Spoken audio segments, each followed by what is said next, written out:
all the coal ash there, Frank. And that removal centers around simply this, Julie, and I'm going to show it to you. The issue is with what's underneath the water.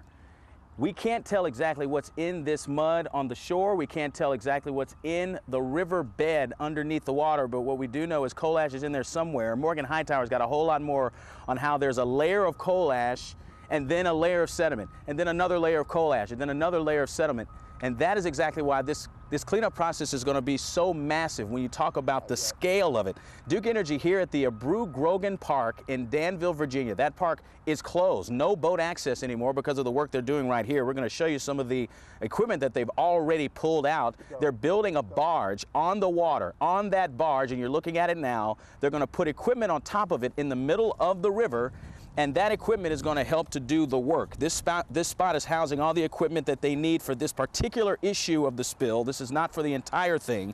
Workers are going to vacuum up at this area a 2,500-ton deposit of coal ash and river sediment near the Danville Schoolfield Dam. This is not far from where the community gets its drinking water. The deposit is a foot deep. It covers 7,000 square yards, and Duke Energy is basically going to use a vacuum dredge system to suck out the coal ash from the riverbed, and that cleanup they're anticipating is going to take 2 months. So get this, about 37% of all the electricity generated in the United States comes from coal.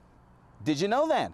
But what exactly is coal ash? Two different things, right? Coal ash is the waste that is left over when coal is burned for electricity. The EPA says it could contain mercury, arsenic, and other metals that are associated with cancer. So when we talk about the coal ash spill, how did we get here? February 2nd, a pipe below a Duke Energy storage pond burst, and 39,000 tons of ash and water spilled into the Dan River. That created the third worst coal ash spill in U.S. history. March 4th, internal emails show state regulators knew for 5 years Duke power plants did not have permits to discharge stormwater into rivers and lakes.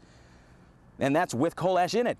March 13th, more internal emails show the state coordinated with Duke Energy before intervening with citizen groups that were trying to sue Duke over coal ash dumps. April 2nd, 2 months after the spill, Duke Energy CEO stepped in front of a camera, said Duke Energy is responsible and they are preparing to move forward. April 16th, Governor Pat McCrory proposes his coal ash plan aimed to strengthen the state's power over coal ash dumps. 2 days ago, Duke Energy said it will cost $10 billion and a decade to remove all the coal ash from North Carolina's coal ash ponds. There are 33 of those in our state. Duke Energy says the coal ash spill cleanup has already cost the company $15 million, and they say they're going to handle that cost themselves.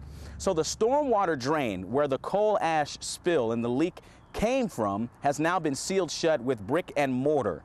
We sent WFLY News 2's Morgan Hightower down to the Dan River this week to see the damage this spill left behind, and Morgan, needless to say, you were surprised by what you saw.